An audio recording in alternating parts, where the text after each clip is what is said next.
gravity never failed. Not once in 7 years of watching the amber readouts flicker across my console. Not through solar storms or equipment failures, or the time a cargo hauler clipped the tower's base strut and sent vibrations through the whole damn structure. The gravity never failed. Until tonight.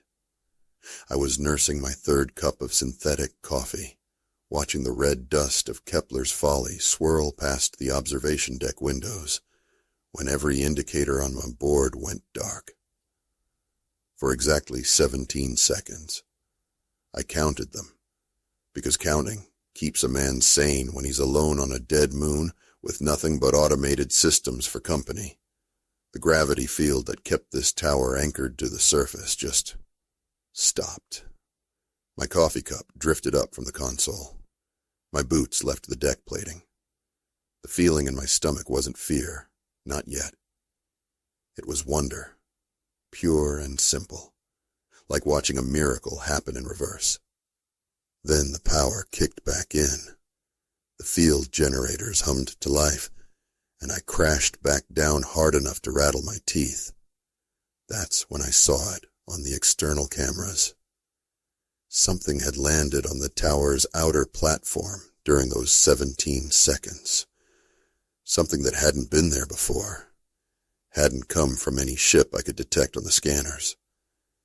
It was roughly human-sized, but it moved wrong. Too fluid.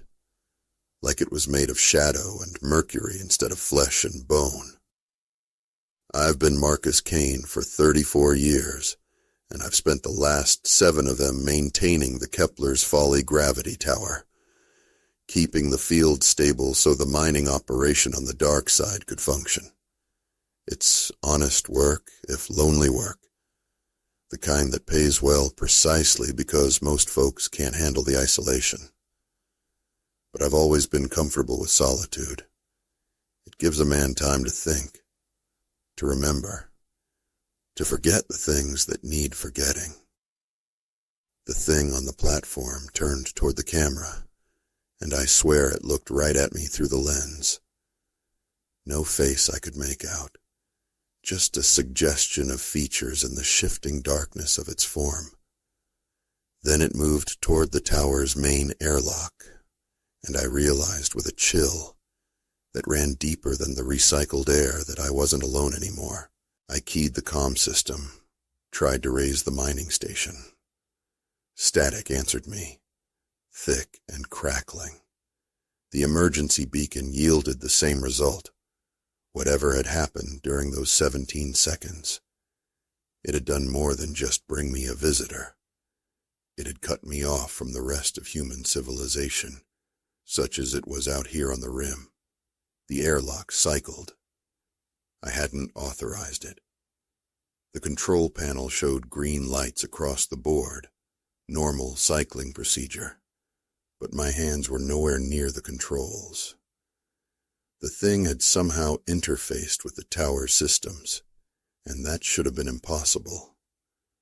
The security protocols alone would have prevented any unauthorized access, and the physical locks were mechanical backups that required manual operation. But the impossible has a way of making itself at home in the dark corners of space, where the rules that govern civilized worlds grow thin and strange. I pulled the sidearm from my desk drawer, an old Colt plasma revolver that had belonged to my grandfather, back when men still carried iron on their hips instead of energy cells. The weight of it felt good in my hand, familiar and reassuring. Some things don't change, no matter how far from Earth you travel. The internal sensors showed the thing moving through the tower's lower levels, ascending slowly through the maintenance sections. It seemed to be exploring, learning the layout, taking its time. That worried me more than if it had come charging straight up. Predators that take their time are usually the most dangerous kind. I sealed the control room, activated the emergency lockdown protocols. Blast doors slammed shut throughout the tower, compartmentalizing each section. If this thing wanted to reach me, it would have to work for it. But even as I watched the security displays, I saw those same blast doors opening again, one by one, as if the tower itself was welcoming our uninvited guest. The lights went out. Emergency power kicked in a moment later, bathing everything in hellish red. The backup generators were housed in a separate section, hardened against system failures. But I had a sinking feeling that whatever was hunting me through my own tower didn't much care about the distinction between primary and backup systems. I could hear it moving now, somewhere in the walls. A sound like metal, grinding against metal, or maybe like something wet sliding across dry surfaces. The tower's superstructure carried sound in strange ways, made it hard to pinpoint exactly where the thing might be. But it was getting closer. The comm system crackled to life, and for a moment, my heart leaped. Then I heard my own voice speaking through the speakers, words I'd never said in a tone that made my skin crawl. "Marcus Kane," my voice said, stretched and distorted like a recording played at the wrong speed. 7 years, 7 years alone, 7 years waiting. I yanked the comm system's power coupling from the wall. The voice stopped, but the silence that followed felt worse somehow, like the calm before a storm that would tear apart everything I'd built in this place. My grandfather used to tell stories about the old days, when men pushed west across the American frontier into territories that weren't marked on any map. He'd speak of things they encountered out there in the wilderness, things that didn't fit into the neat categories of civilized thinking. Spirits and monsters and stranger things that had no names in any human language. "The frontier's always been haunted, boy," he'd say, cleaning that same Colt revolver I now held in my shaking hands. "The question isn't whether there are things out there that don't belong in our world. The question is what you do when you meet one." The thing was in the shaft now, the main elevator shaft that ran up the center of the tower like a spine. I could hear it climbing, not using the elevator car, but somehow ascending the walls themselves. The sound echoed strangely in the enclosed space, multiplied and distorted until it seemed like a dozen creatures were making their way toward me. I checked the plasma charge on the revolver. Full power. 6 shots. My grandfather had always said that if you couldn't solve a problem with 6 shots, you probably couldn't solve it at all. But looking at the security feeds, watching the thing's impossible fluid movement through the tower's corridors, I wondered if conventional wisdom applied to unconventional threats. The elevator doors on my level groaned, metal shrieking against metal. Something was forcing them open from the inside of the shaft. I aimed the revolver at the doors, steadied my breathing the way my grandfather had taught me. Wait for a clear shot. Don't waste ammunition on shadows. Make every shot count. The doors burst open, and nothing came through. I kept the gun trained on the opening for what felt like hours, but was probably only minutes.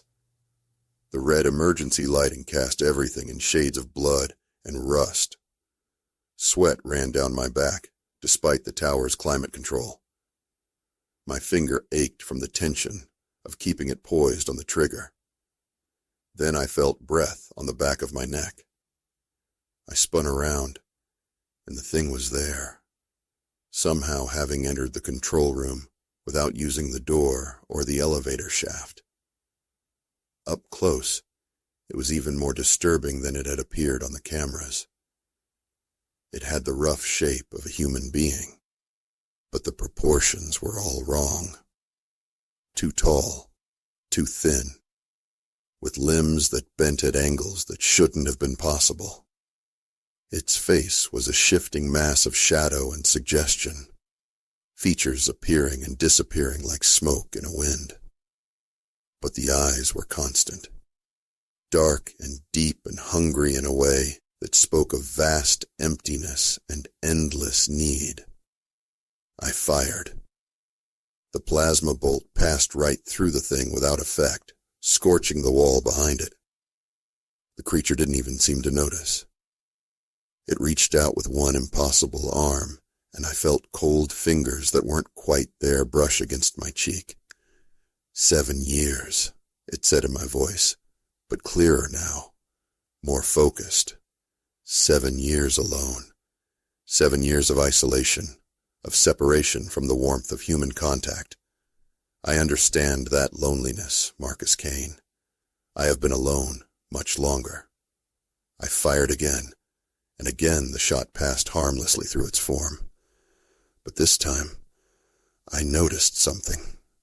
The creature flickered slightly when the plasma bolt went through it, like a hologram experiencing interference. "What are you?" I managed to ask. "I am what remains," it replied, still using my voice, but with inflections that were entirely alien. When the gravity failed, the barriers between spaces grew thin. I slipped through from a place where loneliness has weight and substance, where isolation becomes a living thing that feeds on itself.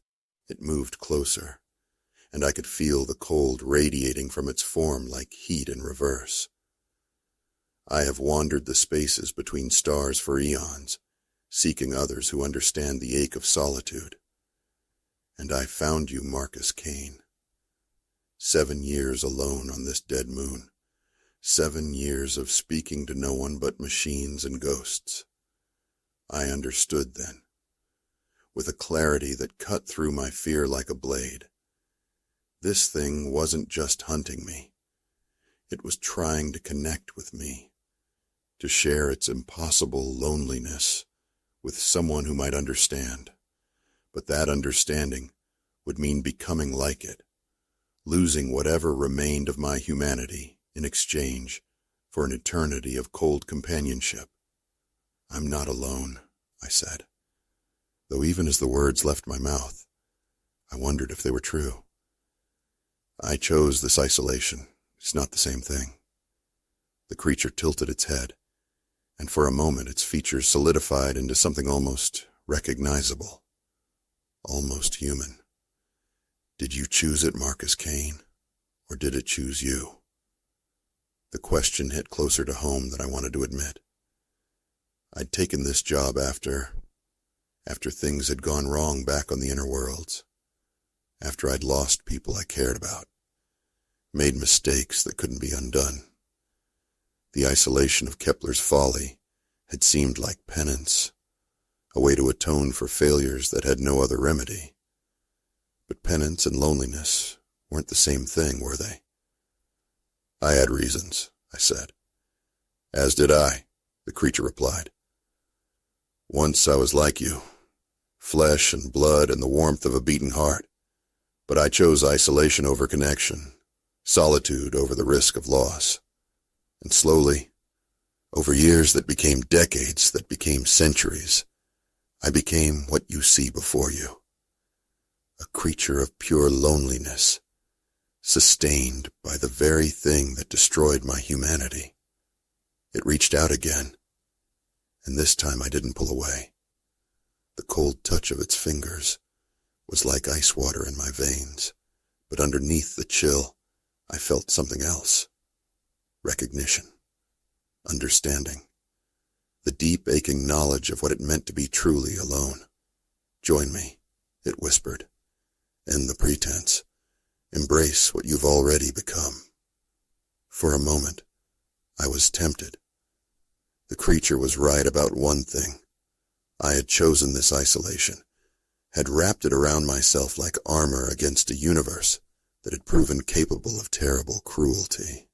What was the difference between choosing loneliness and becoming it? Then I thought of my grandfather, of the stories he'd told about the frontier and the things that waited in the wilderness. He'd always said that the measure of a man wasn't whether he encountered monsters, but what he chose to do when he met them. "No," I said, and meant it. The creature's form wavered, its features shifting back into shadow and suggestion. "You cannot resist forever, Marcus Kane. I am patient. I have all the time in the universe." "Maybe," I admitted, "but I don't have to make it easy for you." I holstered the revolver. It was useless against this thing anyway, and moved to the control console. If conventional weapons wouldn't work, maybe unconventional ones would. The gravity generator was the most powerful piece of equipment in the tower, capable of creating and manipulating gravitational fields across a significant area. "What are you doing?" the creature asked. And for the first time I heard something other than cold confidence in its voice. "Something my grandfather would have approved of," I said, my fingers dancing across the control panel. "Fighting back." I began overloading the gravity generator, pushing it beyond its normal operational parameters. The tower shuddered as conflicting gravitational fields began to tear at its structure. Red warning lights flashed across every display, and the computer's voice began reciting a litany of system failures and safety violations. The creature lunged toward me, but its form was already becoming unstable. The chaotic gravitational fields were interfering with whatever force allowed it to maintain coherence in our reality. It flickered like a bad transmission, its voice distorting as it tried to speak. "You'll destroy yourself," it managed to say. "The tower will collapse. You'll die alone on this dead moon, and no one will ever know what happened to you." "Maybe," I said again, "but I'll die human." The generator reached critical overload. The tower's superstructure groaned and twisted as impossible forces tore at it from within. Through the observation windows, I could see the red dust of Kepler's Folly being pulled up into spiraling tornadoes by the chaotic gravity fields. The creature made one last desperate attempt to reach me, but its form was breaking apart now, dissolving back into the shadows and empty spaces from which it had emerged. Its voice faded to a whisper, then to silence. Then the generator exploded. I woke up 3 days later in the medical bay of a rescue ship, with a splitting headache and burns across half my body. The tower was gone, reduced to twisted metal scattered across the moon's surface. The gravity generator's destruction had sent out a distress signal that reached the mining station on the dark side, and they'd dispatched a rescue team to investigate. "Hell of a thing," the rescue team leader told me as I recovered. "System failure like that could have happened to anyone. Lucky you survived." I didn't correct him. Some stories are too strange for official reports, too far outside the boundaries of acceptable reality. But I knew what had really happened in those final moments before the explosion. I'd chosen connection over isolation, humanity over the cold comfort of eternal loneliness. The creature was gone, banished back to whatever space between spaces it had come from. But its words stayed with me, a reminder of what I could become if I let the isolation consume me completely. When I was well enough to travel, I put in for a transfer to one of the inner worlds, somewhere with people and noise and all the messy complications of human society. Somewhere I could remember what it felt like to be part of something larger than myself. "The frontier will always be haunted," my grandfather used to say. "But the real monsters aren't the things that lurk in the darkness between stars. They're the things we become when we lose sight of what makes us human in the first place. I carry his revolver still, though I hope I never have to use it again. Some battles are won, not with weapons, but with the simple choice to remain connected to the world and the people in it, no matter how much easier it might be to drift away into the cold and empty spaces where loneliness lives. The stars are vast and full of wonders and terrors in equal measure, but they're not empty, not really. Somewhere out there, other people are making the same choice I made, to fight against the darkness, to remain human despite the universe's best efforts to strip that humanity away. And that's enough. It has to be enough, because the alternative is a loneliness so complete it becomes a living thing, hungry and cold and patient as the void itself. And I've seen what that looks like. I never want to see it again.